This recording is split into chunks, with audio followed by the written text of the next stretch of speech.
Welcome to the Armenian News Network Groong Week in Review for August 18, 2024. Today we're talking with Dr. Anna Karapetyan. Hello, Anna. Great to have you on the show. Ողջույն, Anna. Thank you for invitation. So, since the last time we had you on the show, Armenia and Azerbaijan participated in the NATO summit in Washington at the request of Secretary of State Blinken, but they could not find any new grounds for agreements. Since then, Assistant Secretary James O'Brien visited Baku, and to all accounts, the U.S. is exerting some pressure on Aliyev to sign an agreement, and soon. A couple of interesting developments occurred this past week. The sides confirmed that the transport links provision, this is Baku's so-called Zangezur Corridor demand, has been removed from the talks. And also, Armenia has linked the issue of applying to the dissolution of the OSCE Minsk Group to the signing of a quote-unquote peace treaty. We should make it clear that there's not going to be a genuine peace treaty anytime soon. Whether it's called quote-unquote peace treaty or whatever, Baku has made it clear that they will only sign some agreement around principles, and that's it. Everything else about achieving peace is Pashinyan hype, and in fact, the Azerbaijani side does not call this a peace treaty at all. So first, let's look at the transport links issue. Why was the so-called Zangezur Corridor discussion removed from the talks, Anna? It's difficult to say, is it really absolutely removed, or do we have some other transformation of this point in the context of the negotiations? Because the first thing is that maybe this is the most problematic issue now being discussed, because we see that Armenian government is trying to agree with most of the points that Azerbaijan is telling, so that not to have a war. And the main thing they are trying to keep Armenian interests is the point of the so-called Zangezur Corridor, saying that Armenia will not agree to give this corridor, but instead of that, they want to have this crossroads of peace project about communications in the region that will solve this issue, at the same time keeping the territorial integrity of the countries in the region. And maybe the Western mediators made some pressure on Azerbaijan to remove that point from the document so that Armenia will agree to sign. But this is our analysis, because we don't have any comments. So a long time we have some announcements from Azerbaijan about the principles you said and about the document negotiations, etc. And we don't have any official comments from Armenia about these processes. So this is our analysis about what it can be connected with. At the same time, now we see that the West, as a mediator, from one side is interested to have these open communications in the region, to have alternative routes to overcome the routes that are connected with Russia. So they are interested to open the roads that are going through South Caucasus and can be alternative for roads by Russia. And from the other side, the West doesn't want these communications to be opened by the treatment of November 10th, when Russia can have its role in the process of opening communications or security issues connected with these communications, etc. That's why the West is interested to open the communications, but according to other agreements. And that's why they are speaking for example, Pashinyan's project of Crossroads of Peace, because it is example of how to open communications without any role of Russia in this context. There has been some talk about a Western company or Western companies being contracted to assure the openness of the link. What do we know about that? We don't have any official comments about this, but about a month ago, there were some statements from the State Department of US saying that opening communications is very important because this can be an alternative to Russia. This is example that US shows that they are personally at the highest level interested in the opening of communications, but not having these corridors or other problematic issues that can make obstacles for opening the communications in the region. So, do you know why Baku may not be interested in signing a real peace treaty instead of signing some kind of a agreement in principles, a declaration of principles? Yeah. To add to that, I mean, it would seem to us, at least normally when you reason about it, that okay, in their mind they are the victors. So why not seal some of those victories in and get a final peace treaty?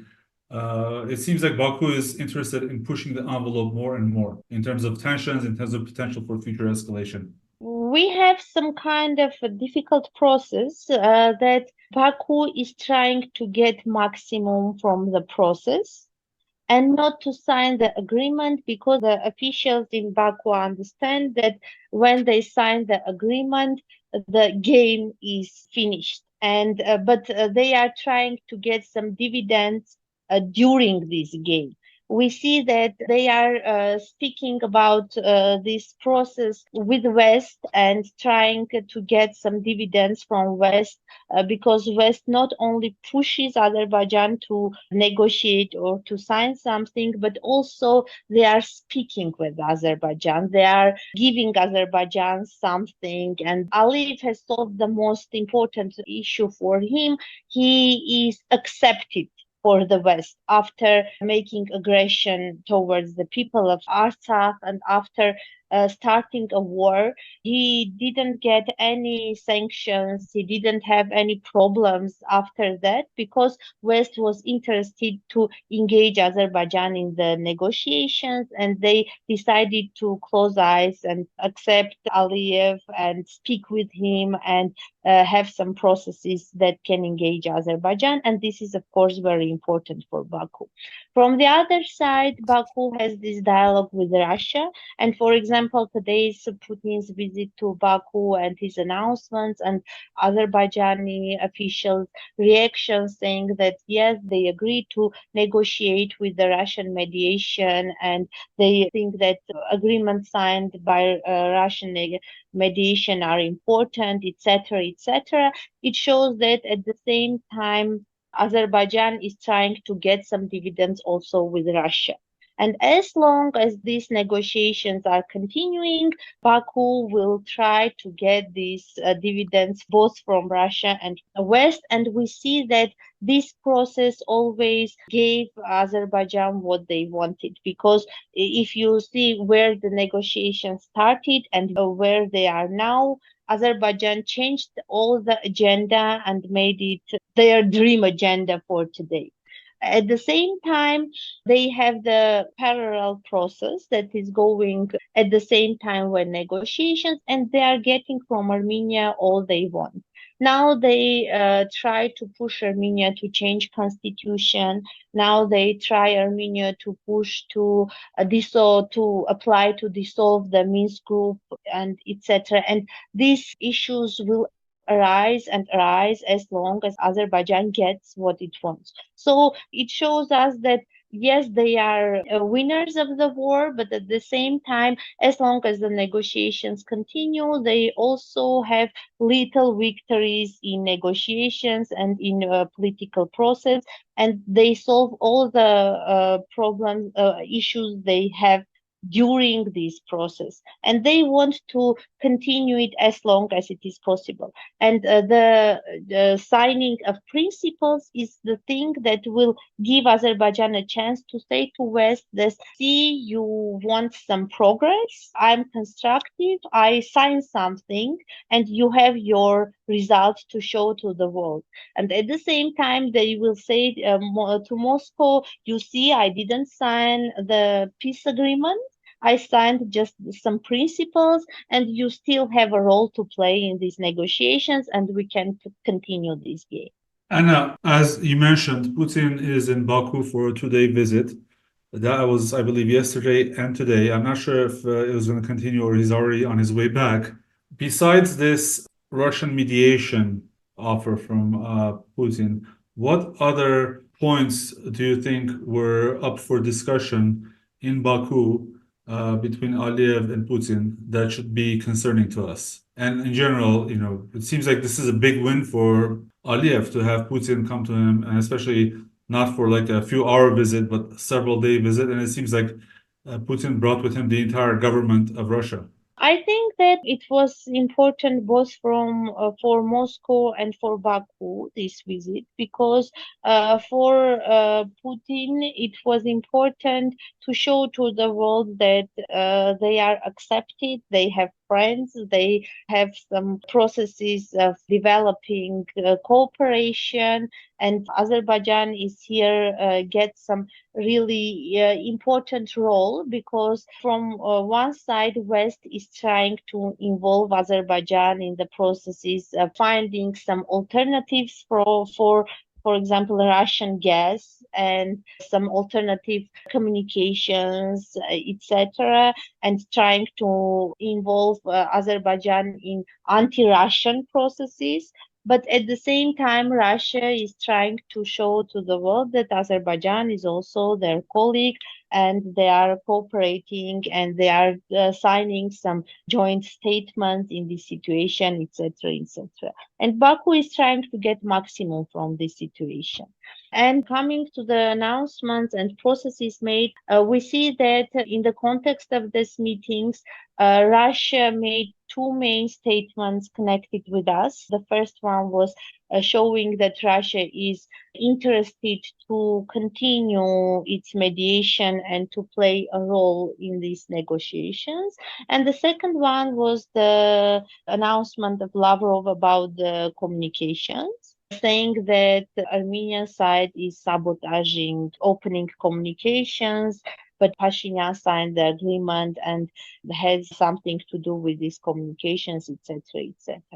This gives some carte blanche to Azerbaijan to push more on Armenia in the context of the so-called Zangezur Corridor, as they call it.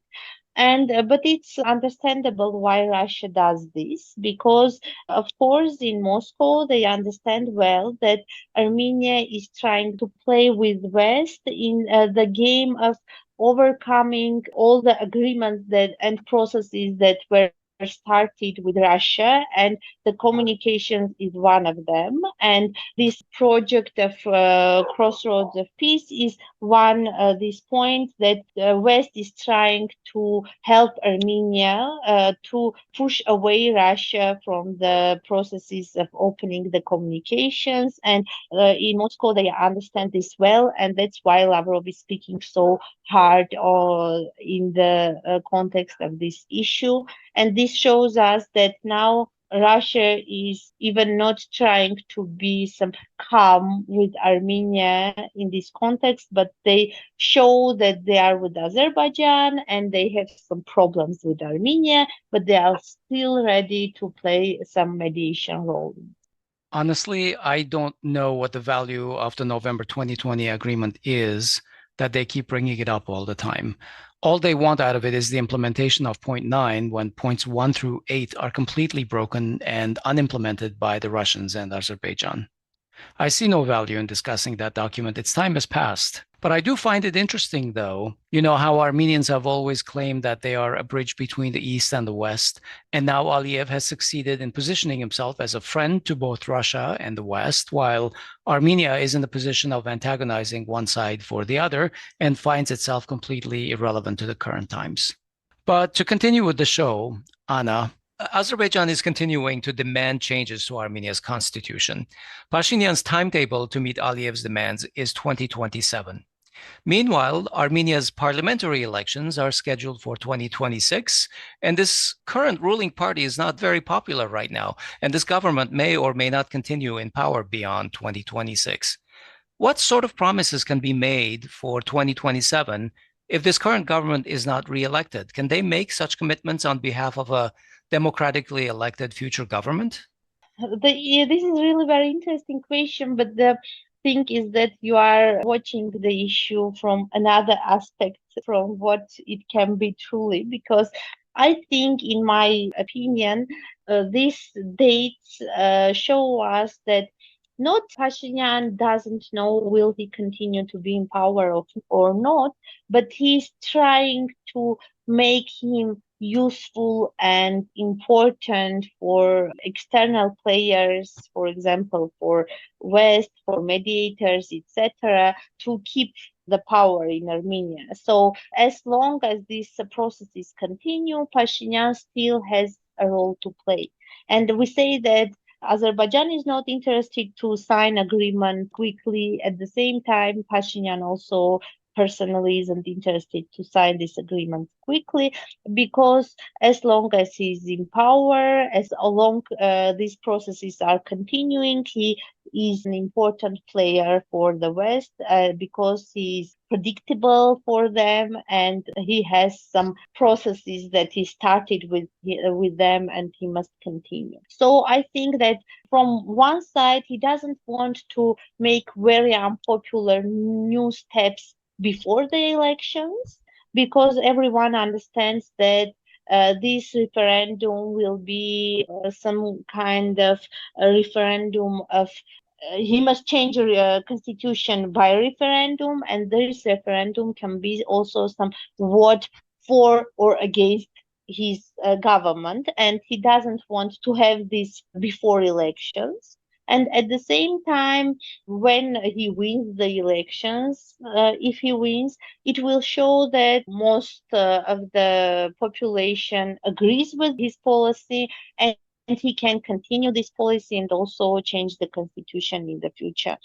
So from one side, the continuation of the process and the date of 2027 can be his card to continue his power, and from the other side, it shows us that he doesn't want to make these processes before elections, not to lose even more votes of the citizens.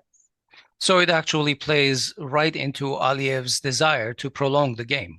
Yes, unfortunately. What happens if this government is not re-elected in 2026, and yet in the Declaration of Principles, they have agreed to change the Armenian constitution? What kind of scenario will face the new government, which may not agree with wanting to change the constitution to Aliyev's demands? To be honest, I don't think that the changing constitution will be one of the points of the principles of the agreement, because I think that these principles will be more connected with the principles that were announced by Azerbaijan in the beginning of this process in 2020, end of 2020, beginning of 2021.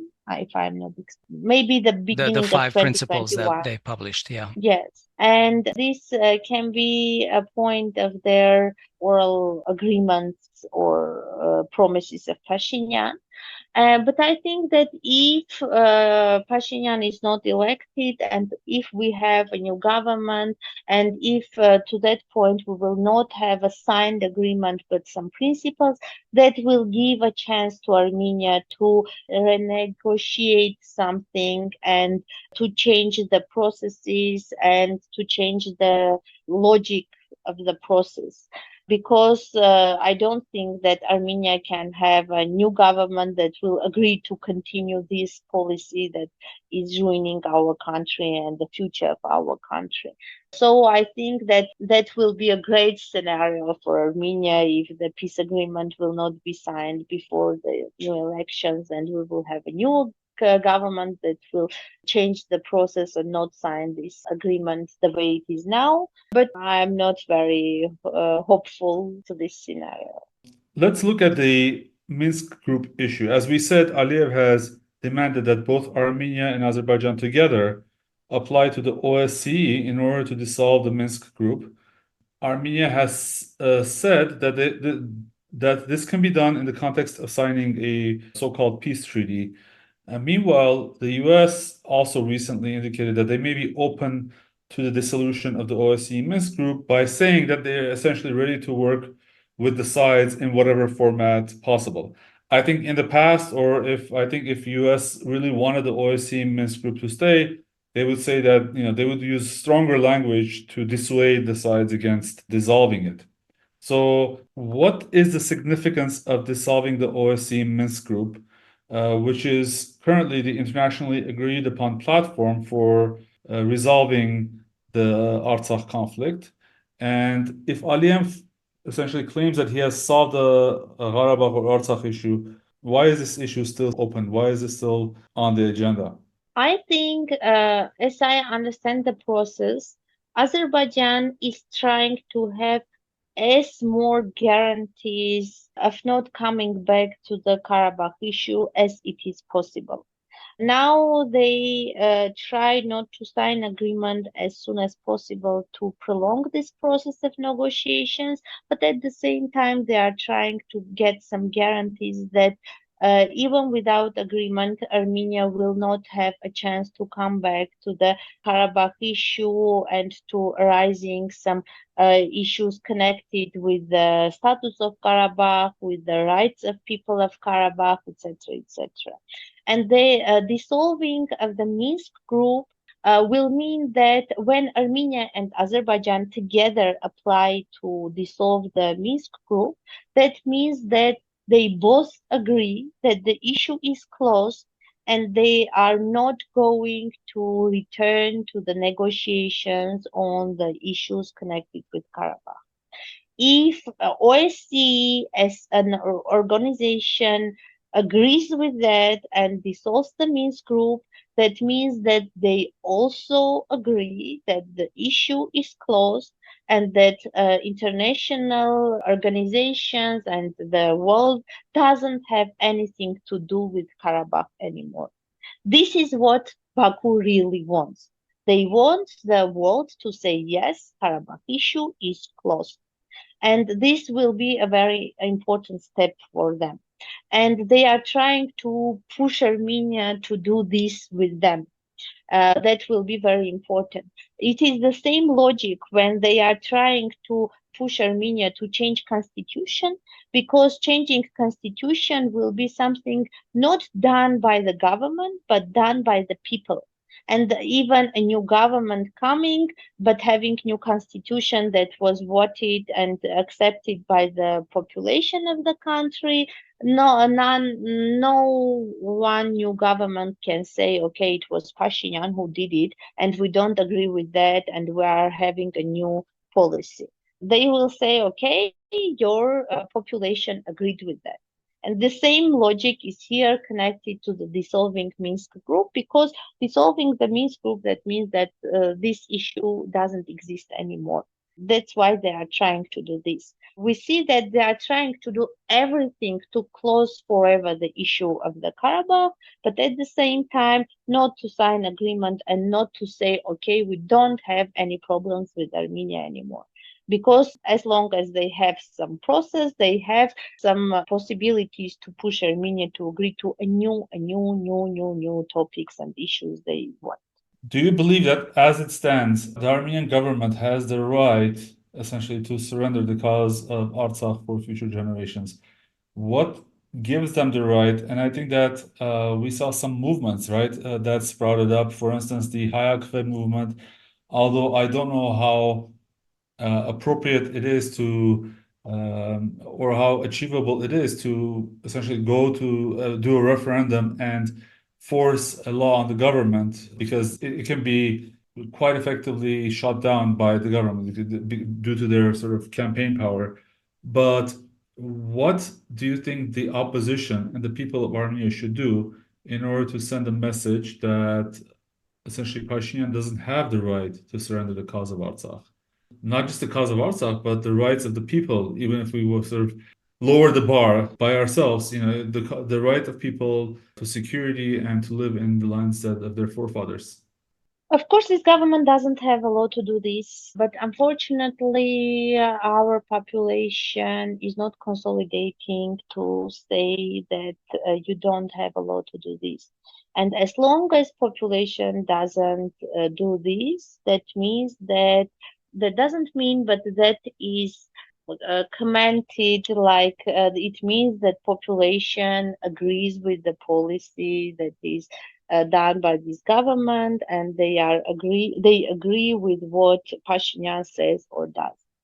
And these Hayakve and other movements are, of course, very important. But at the same time, they can change anything only when they have some consolidation of the people by them.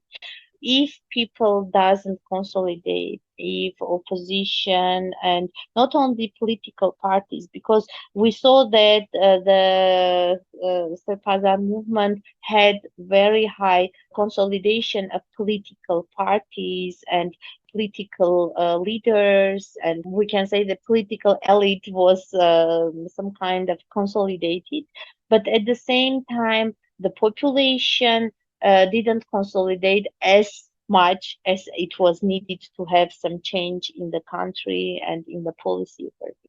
So Yeah. everything will depend on consolidation. Till we don't have this consolidation, Pashinyan will always says that he's right and what he does is accepted, and this is the only way we can. So the Pashinyan regime has linked this to a so-called peace treaty. My understanding is that they want this so that they're sure that they're essentially selling Artsakh for peace, and they want to be sure that Azerbaijan will not break that peace, and that's why they're linking this to the so-called peace treaty.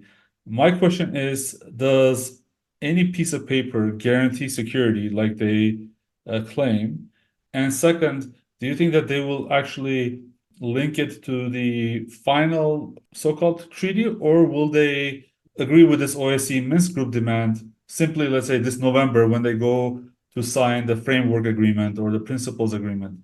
Have you seen any indication of which agreement or statement or treaty are they linking it to? The absurd of the situation is that we don't have any official comment by the government about the announcements of Azerbaijani side about the principles, or I didn't meet any official comments about this.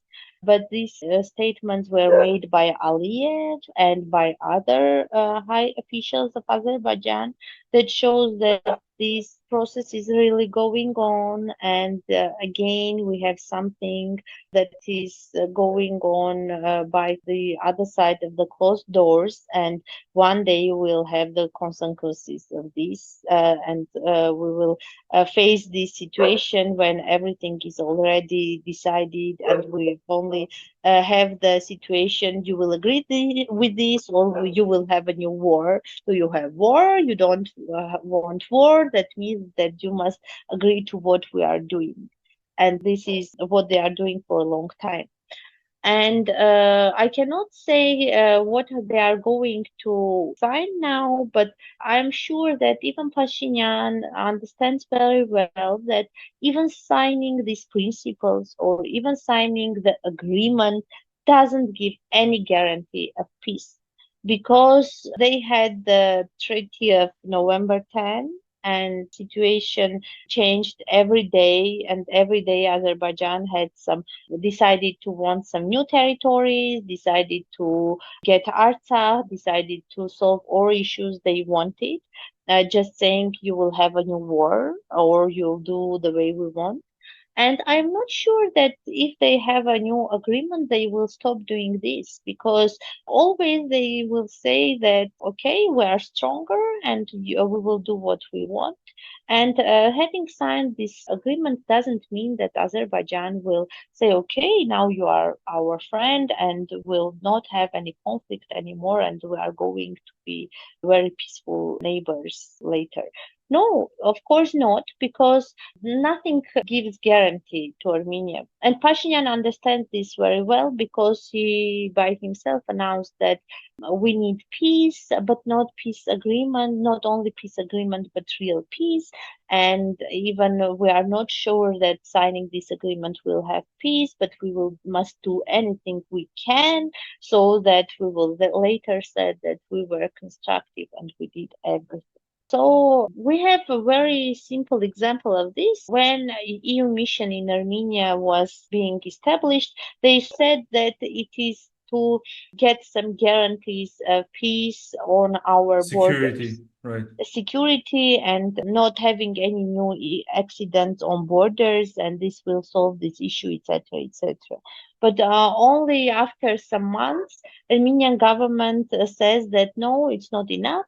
Now we need some new mechanism of investigation, the accidents on borders.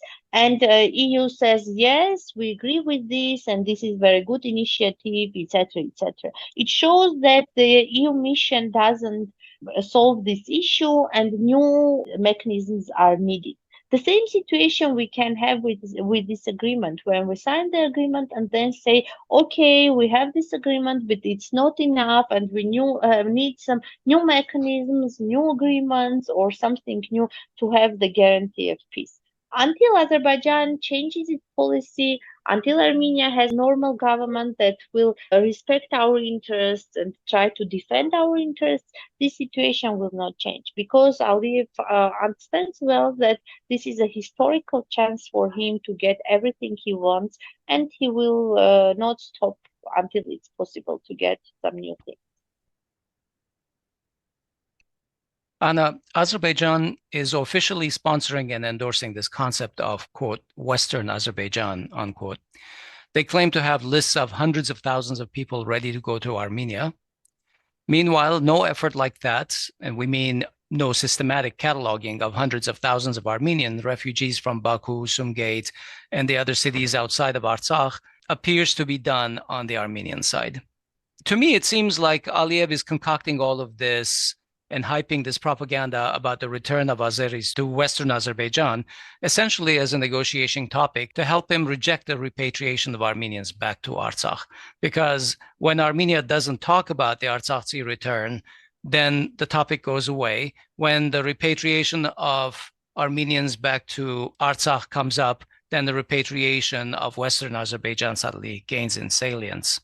Why is Aliyev pursuing Western Azerbaijan as an official state policy? Is it a negotiation tactic or is it something else? What is this topic?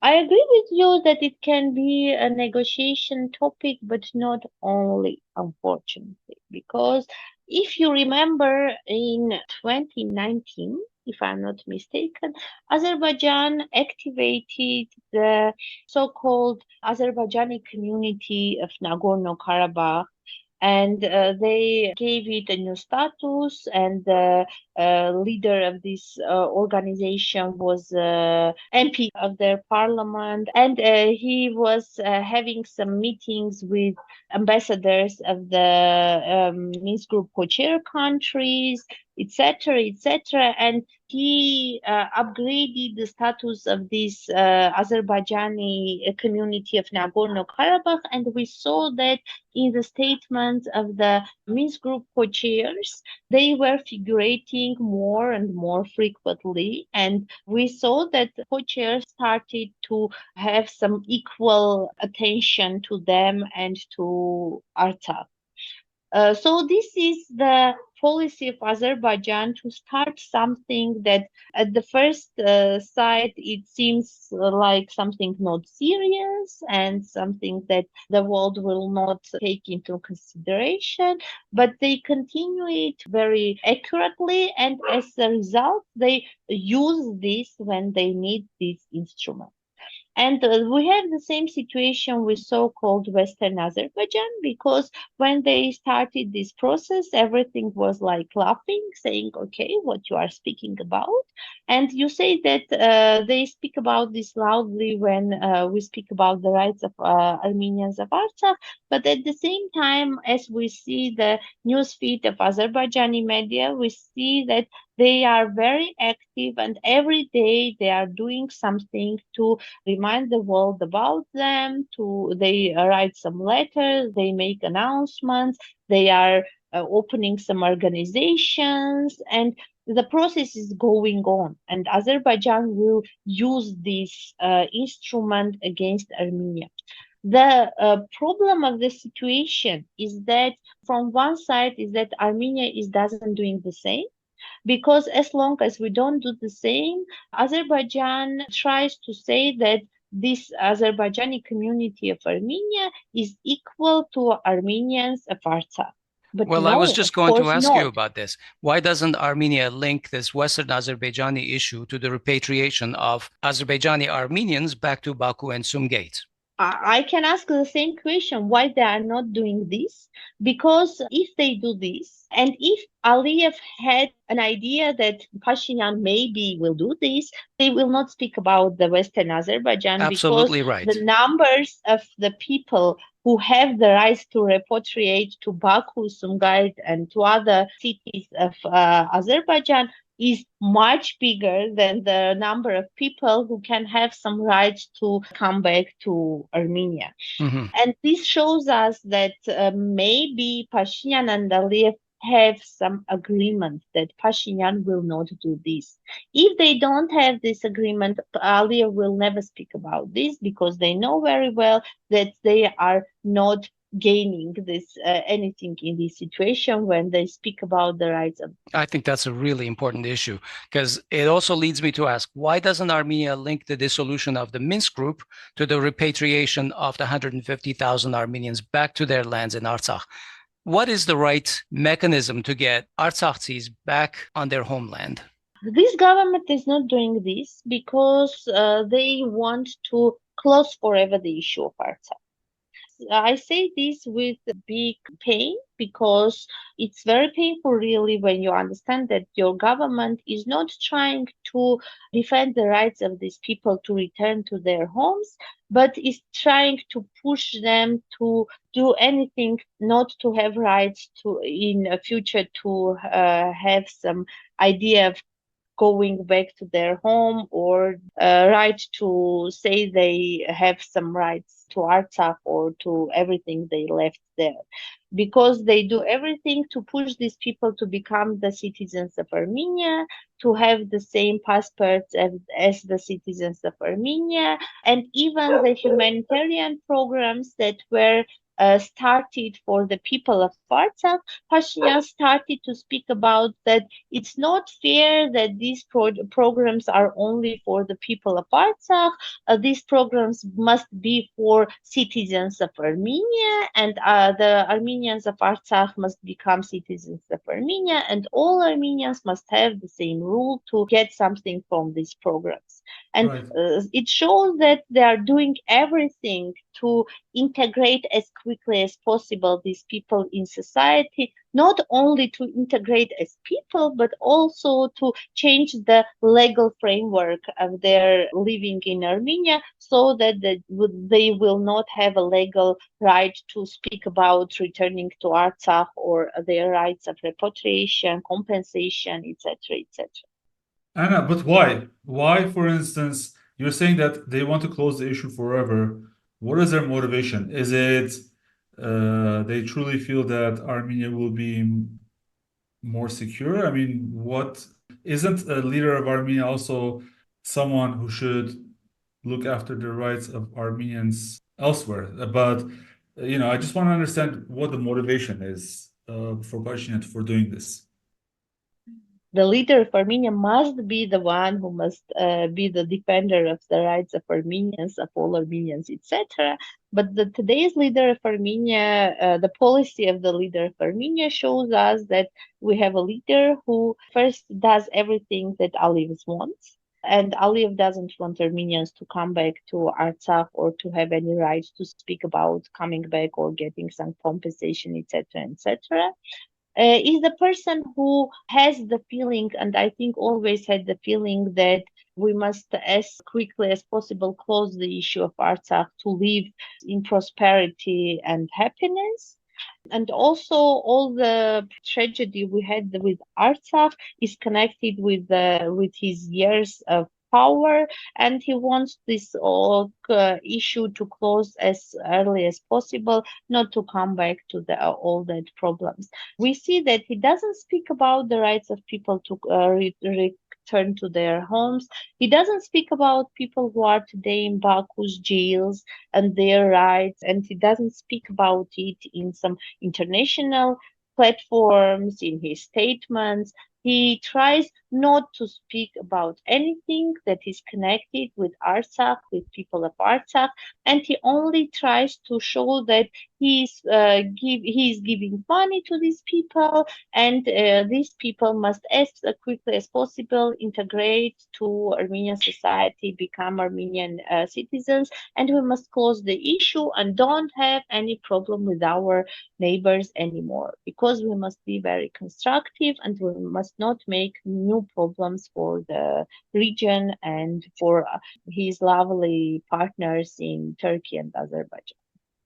Anna, over the weekend, I actually read an article that was noting on an interview that Tofig Zulfugarov, a former Azerbaijani foreign minister, had held. And some of the notes that he made in that interview were of interest. I'll put them in the show notes so that I don't have to read the whole thing.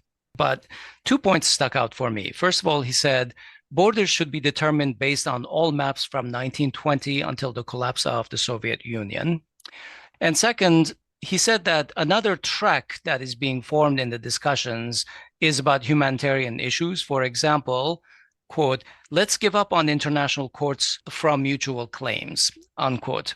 So the questions that I have about this, first of all, what does it mean, all the maps from 1920 and on? I just don't understand. Do you basically pick and choose from your favorite map as long as it's, for example, more convenient or more advantageous for Azerbaijan, or what does he mean? He means exactly that, and it's not something new, because Armenian government tried to say that when they signed this agreement about the demarcation of the borders in Tavush region, Azerbaijan then agreed to the demarcation of all the borders according to the Almaty Declaration, etc., etc. But Aliyev never repeated the statements of Pashinyan, and they said in the highest level that we must see which maps will be convenient in any place we are trying to demarcate our borders. And that means that Aliyev will try to choose the map they want in the concrete place that is more good for them. And this is why, for example, it was agreed that the legal aspects of this joint group of Armenian and Azerbaijani governments in a border demarcation, the legal aspect of their work will be agreed till the 1st of July of this year, but they didn't agree on the legal aspect, and the main issue was the maps they are working on, because Azerbaijan doesn't want to have only Almaty Declaration as the basis of demarcation. They want to choose a new map everywhere they are working, and they feel they have the power to do this. In any case, they can say, or you agree to this map, or you will have a new war. And Pashinyan will come and say to his people that, oh, you want a new war? Of course, we don't need a new war, because a new war will mean that Azerbaijan will again win and we will again lose. And of course, we must agree to the map Azerbaijan wants. And I think Azerbaijan speaks very clearly about this, and this is not a surprise for Armenian society who wants to see this. It is very obvious. You are literally correct. In fact, in his comments, Zulfugarov was saying none of Azerbaijan's demands should take years for Armenia to implement. All you have to do is ask the people, do you want war with Azerbaijan? And people will say no. And in fact, that's what Pashinyan is doing. Of course, that is the wrong question to bring home. One should ask, how much are Armenians prepared to give up for peace? But before we move on, let's address Zulfugarov's second point about agreeing to give up on international courts from mutual claims. It's clear to me that Azerbaijan has no leg to stand on in international courts, given its record of ethnic cleansing in Artsakh. So they don't want to end up in court. Is he raising a tactic, a desire by Azerbaijan to avoid courts and just strike up concessions from Pashinyan behind closed doors again? This issue was also in the statements of Aliyev and their Minister of Foreign Affairs. And this is one of the claims of Azerbaijan that arises from time to time. Because after the war of 2020, a lot of claims were made by Armenia, connected with blockade, connected with the war, connected with the situation of Armenians where Armenians were forced to leave Artsakh, etc. And Azerbaijan is now tries to push Armenia to take away all these claims from international courts, also to show that Armenian government doesn't have any problems with Azerbaijan. We are okay with everything. We accept everything as the truth, and we agree with everything. And so from the side of international community, if Armenia is okay with the situation, they don't have anything to be done. And it's what we are facing for this some couple of years, when Armenia agrees to something that is not from the interests of Armenia. But when you agree to this, your partners in international community cannot do anything anymore. They say, okay, if you agree with this, then it's okay for me. What I can do more? For example, when in 2020, France was ready to acknowledge the independence of Nagorno-Karabakh Republic, they didn't do this because they said, okay, Armenia doesn't want us to do this, why we should do this? Or, for example, when Pashinyan signed this Praha declaration and agreed that to acknowledge the territory of Azerbaijan, including Artsakh, then international mediators in West and in Russia said, okay, if Armenia agrees with this, then what we can do? Then okay, it's okay for us. And the same thing here. If Armenia agrees to take away all its claims from international courts, it means that we don't have any humanitarian issues with Azerbaijan. We don't have any compensation issues. We don't have any claims. Then international community cannot do anything. So after nearly 4 years of so-called strategic silence, the Armenian Ministry of Foreign Affairs last week officially confirmed that there was a deal that was essentially kept secret until today to hand over the Goris Kapan highway, essentially, or territories that the Goris Kapan highway is on, to Aliyev. I mean, we knew about this for a while. We knew about this from 2021 when Karapetyan raised this issue and he presented a written agreement, a copy of it. At that time, the propagandists for the government said that that was a fake agreement. It was the Russian KGB and whatever. But we now finally have confirmation from the MFA itself. And it's not like Pashinyan has denied this. He said that he only said that there was a verbal agreement. He didn't mention anything about a written agreement. But apparently there's a written agreement to hand over Goris Kapan, to move back the Armenian armed forces from where they were on the signing of the November 10 agreement, tens of kilometers back, and essentially give up an important piece of north-south communication infrastructure to Azerbaijan. I think that to see how ridiculous this deal is, you have to understand, how would Azeris plan to use that road or those villages? Would they use it as part of their important critical communications infrastructure? Maybe to go from Baku to, I don't know, Tabriz, or to go from Baku. I mean, it's clear that that handover was, the only purpose for it was to hamper Armenia's strategic communications, and the leader of Armenia willingly signed a statement, or told his director, actually, he told his Minister of Defense to go and sign that agreement. So why? Why was this important highway given to Azerbaijan? And why was it done so non-transparently? If I'm not mistaken, when Bagration then announced about this deal, Avignon later in Parliament said something about this, like, yes, there was some agreement, but it's not written, or it's not intergovernmental. I don't remember very well, but Avignon then didn't deny that something exists. And then all of us started saying that we see that the processes are not transparent, and that Pashinyan is getting some closed agreements with Azerbaijan that are not from the interest of Armenian side and makes new problems to Armenia.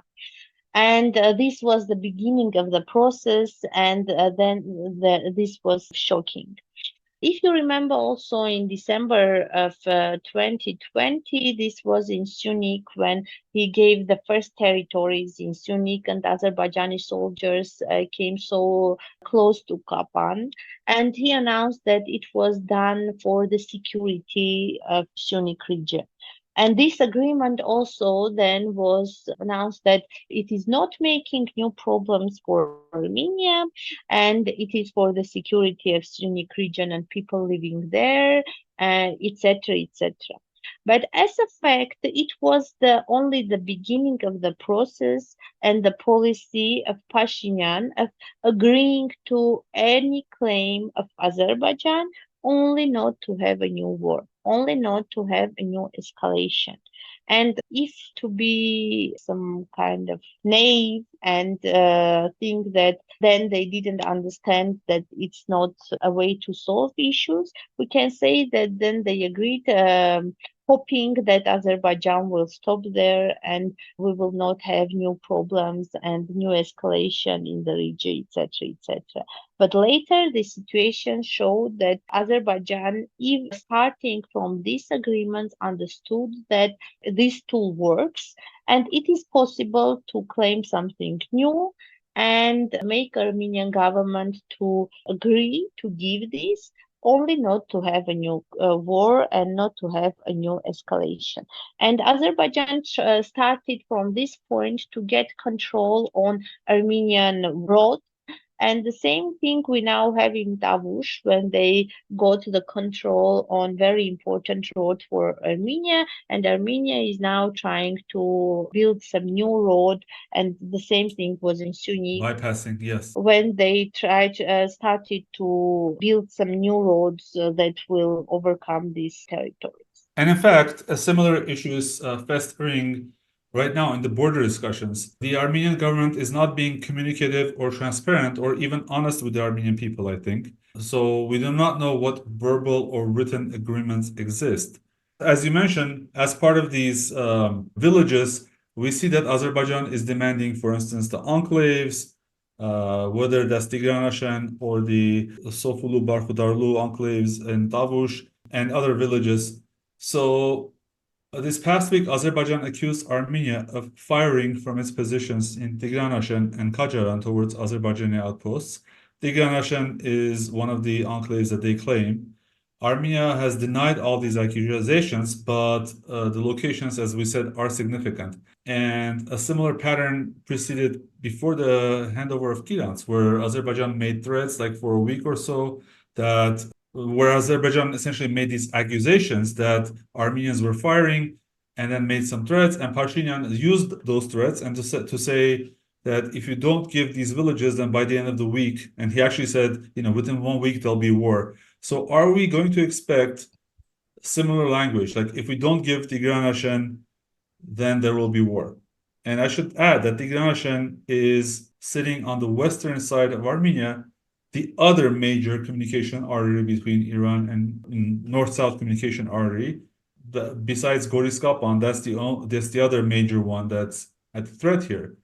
What are your expectations from these border discussions? And do we know any basis for these territorial changes right now, like the enclaves? Do you know if the Armenian government has agreed to, for instance, give up the enclaves? We don't have any official information connected to this, but we see that Azerbaijan is preparing some field for the policy they understood is effective in Tavush, and now they are trying to do the same in Syunik and other places. They will repeat the same thing. As you mentioned, they have these incidents in the borders, and later they will say then if you don't want a new conflict, if you don't want a new escalation, you must give us these territories, these enclaves, etc., etc. And the main thing is to understand is that in any case we speak about some villages, some territory, some roads, but the main thing to understand is that this process will never stop, because what Aliyev sees as a possible or as a desirable scenario is about the Western Azerbaijan, is about Yerevan being Azerbaijani city, is about Lake Sevan being Gökçe, etc., etc., etc. It means that now they are speaking about four villages in Tavush, they are speaking about Tigranashen, they are speaking about enclaves, but they will never stop here. And this demarcation process will continue till they have something to get by the maps. And when they will not have anything to get by the maps, they will change their policy and try to use the tool of Western Azerbaijan and Azerbaijanis. Aliyev even announced about this, that we will come to Yerevan, but not by the tanks, but with our people and restoring their rights to live in Yerevan. And this is their vision of the future of Armenia and of the cooperation with Armenia and the solving of the issues. And that's why any new incident on the border is a new sign for us that the war is never stopped, that every day have a possibility of a new war. And unfortunately, with this government, every this escalation means that they will do everything to show that a new war is a new victory for Azerbaijan, and that means that we must, as soon as possible, do what they want to stop this escalation, understanding very well that tomorrow we will have a new one. All right. Well, we always love ending on a happy note like that. So that's it for our topics today. I'd like to ask each of you if there's something on your minds that you would like to share. Anna, what's on your mind? I think the main thing today on my mind was what we started our talk with, was Putin's visit to Baku, but not just the visit, but how we think about these situations today. In the past, the visit of Putin to Baku and this kind of discussions, it was just some processes in the region that we were looking at and trying to understand what's going on, what we will gain, what new issues will arise, etc., etc. Unfortunately, today Armenia is not anymore a real player in these games, is not a subject of the political processes, but now we are an object of these processes. And when you see that your main partner is meeting with the leader of Azerbaijan, you try to understand what new problems will have Armenia as a result of this meeting. And when you listen to the statements that are made, for example, the statements of Lavrov, etc., you understand that now you don't even have a partner. And in this situation, Armenia is really very lonely in the region, and everyone is using Armenia in their games, not giving any guarantees, not trying to help to solve any issues, not trying to defend our interests and rights. And as a result, we became a country that is afraid of everything, even afraid of a meeting that is taking place in the neighbor country, which is very difficult and painful to accept for me as an expert and as a citizen of Armenia. Hovik, something on your mind that you would like to share? Yes, you know that I love closing on positive topics. So I'm going to talk about the deadly explosion on 14 August 2022, which happened about 1 p.m. 16 people died. I think there are still missing people that they haven't officially discovered or found, and 63 injured people officially. That morning, I was at 8 a.m. I was very close to that spot. I don't know if I was at the exact spot of the explosion, but I was on my way to Aravno, and we just made a stop and some purchases near there. 2 years have passed since that. And just to give people a little bit of background, that was the official sort of reason for the explosion was tons of explosives that were being stored at a shopping center full of people, children, and that is clearly illegal. There are multiple levels of crimes there. And to this day, there is not a single high-level official that has taken, not even just, I'm saying, criminal responsibility. That no one has been tried, no one has been accused, but not even political responsibility. The head of the police, Vahir Ghazarian, at the time, was promoted to Interior Ministry, which also oversees emergency situations. The head of the Emergency Situations Department at the time, Armen Pambukjan, became the campaign manager for Civil Contract, who, by the way, launched their election campaign for the mayor of Yerevan right at the Surmalu site. On that site, on that day. On that day, they actually went and did a photo op and said, as the mayor, future mayor of Yerevan or candidate of Yerevan. So Pambukjan, the head of the emergency situations that is supposed to find all these dead people, that is supposed to minimize the loss of life, all those people dead, he is now deputy mayor of Yerevan as a thank you from Tigran Avinyan. No one has taken not even the slightest political responsibility for this crime against people of Armenia, against people of Yerevan. All right. We're going to leave it there for today. Thank you, Anna, for your time. Thank you, Anna. Thank you. That's our show today, recorded on August 19, 2024. We've been talking with Dr. Anna Karapetyan, who is the director of the Insight Analytical Center for Applied Policy and Research. She has a PhD in political sciences and is a lecturer at the Russian Armenian University. Don't forget to find us everywhere on social media and follow us. We would really appreciate your comments and thoughts on our YouTube videos. And if you're up for it, go to podcasts.groong.org/donates and become a sustaining member to help us expand our reach. Thanks in advance. We'll talk to you next week.